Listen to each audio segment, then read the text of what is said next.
Muito bom dia, boa tarde, boa noite, meus queridos alunos. Então, dando continuidade ao curso técnico de serviços jurídicos, eu sou o Dr. Rafael Pereira Molina e vou trabalhar com os senhores e senhoras a matéria de direito do consumidor. Antes da gente entrar na lei, no Código de Defesa do Consumidor propriamente dito, vamos falar um pouco da origem dessa lei. O artigo 5º da Constituição Federal, onde está, alunos, os nossos princípios fundamentais, nossas cláusulas pétreas, ela já previa, no seu inciso 32, que o Estado promoverá, na forma da lei, a defesa do consumidor.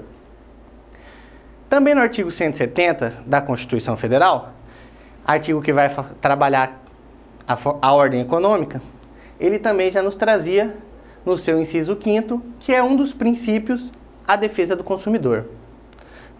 Já nos atos de disposições constitucionais transitórias, que é a nossa ADCT, em seu artigo 48, está lá escrito: o Congresso Nacional, dentro de 120 dias da promulgação da Constituição, elaborará o Código de Defesa do Consumidor.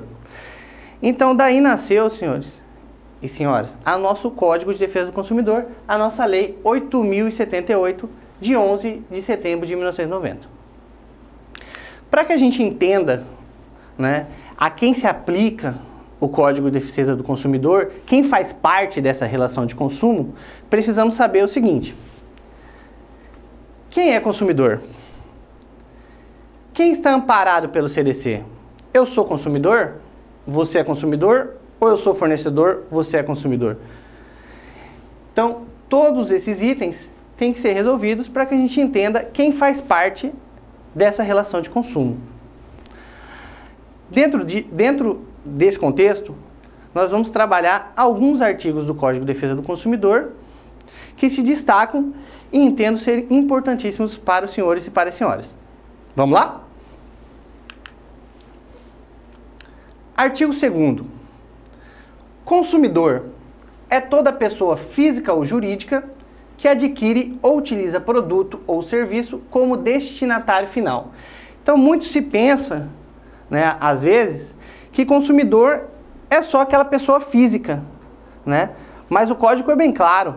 Consumidor é toda pessoa física ou jurídica e, o mais importante, o que vai definir o consumidor? A palavra destinatário final. O que é destinatário final, senhores? É aquela pessoa que adquire e utiliza aquele produto, Não o intermediário, e sim o destinatário final. Isso dentro de uma teoria que a gente chama de teoria finalista, Hoje já temos julgados que mitigam um pouco essa teoria, certo? E entendem, que aquela utilização, aquele não profissional que adquire o produto e o utiliza, consumidor destinatário final. E aquele profissional que utiliza o produto, mas tem uma certa vulnerabilidade frente a quem ele adquiriu, também se entende, em alguns julgados, como consumidor. Então, consumidor pode ser pessoa física, pode ser pessoa jurídica. Parágrafo único. Equipara-se a consumidor a coletividade de pessoas, ainda que indetermináveis, que haja intervindo nas relações de consumo. Como assim, pessoal? Então, o que é? O código vem proteger não só eu, consumidor, Pessoa física, fui lá, adquiri o meu produto, adquiri o meu serviço, como aquela coletividade de pessoas que nem sempre são determináveis. Como, por exemplo, no caso de uma publicidade enganosa. Eu não posso determinar exatamente quem feriu, quem se sentiu ferido por aquela publicidade enganosa. Mas eu tenho a lei que protege toda a coletividade de pessoas. Tá certo? Vamos lá? Já sabemos quem é consumidor. Vamos agora descobrir quem é o consumidor por equiparação. Artigo 17. Para os efeitos dessa seção, equiparam-se aos consumidores todas as vítimas dos eventos. o artigo 29, que nos diz o seguinte: para fins deste capítulo e do seguinte, equiparam-se os consumidores, todas as pessoas, determináveis ou não, expostas às práticas neles previstas. Isso a gente vai trabalhar bastante quando a gente for falar de práticas abusivas. E o Código do Consumidor já diz, mesmo que você não tenha participado da relação direta, se você está exposto àquela prática abusiva, você também está amparado pelo Código de Defesa do Consumidor. Você é considerado consumidor, tá? É o consumidor por equiparação. Vamos lá? Entendendo quem é consumidor, vamos agora entender quem é fornecedor. Para o Código de Defesa do Consumidor, quem é considerado fornecedor? Qualquer atividade econômica pode ser considerado fornecedor? Vamos verificar. Artigo 3º. Fornecedor é toda pessoa física ou jurídica, pública ou privada, nacional ou estrangeira, bem como os entes despersonalizados, que desenvolve atividade de produção, montagem, criação, construção, transformação, importação, exportação, distribuição ou comercialização de produtos ou prestação de serviço. Importante, pessoa física ou jurídica, pública ou privada, nacional ou estrangeira, inclusive os entes despersonalizados. Então, fornecedor, todo aquele que exerce uma atividade no mercado de consumo, ele é considerado fornecedor, desde que esteja enquadrado nesse artigo 3º e distribua, comercialize, crie, construa, produza produto ou serviço. O que é produto? O que é serviço? Produto é qualquer bem móvel ou imóvel, material ou imaterial.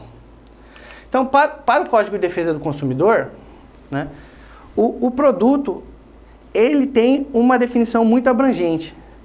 Então, móvel ou imóvel, material ou imaterial. Material, aquilo que eu posso pegar, aquilo que eu sinto, Imaterial são os bens que têm valor, mas que a gente não pode pegar, não são matéria, Como, por exemplo,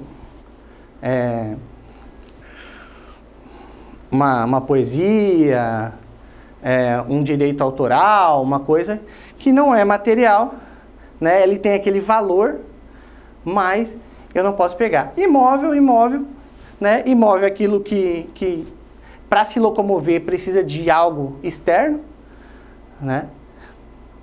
Imóvel é aquilo que facilmente se locomove. Serviço é qualquer atividade fornecida no mercado de consumo, mediante remuneração, inclusive as de natureza bancária, financeira, de crédito, securitária, salvo as decorrentes das relações de caráter trabalhista. Então, o que o Código de Defesa do Consumidor vem dizer com isso, senhores?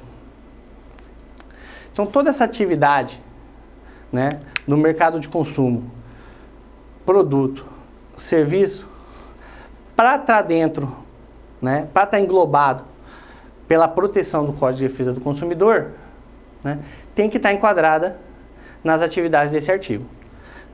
Importante ressaltar que o serviço, ele é qualquer atividade mediante remuneração, tá? O que quer dizer com isso?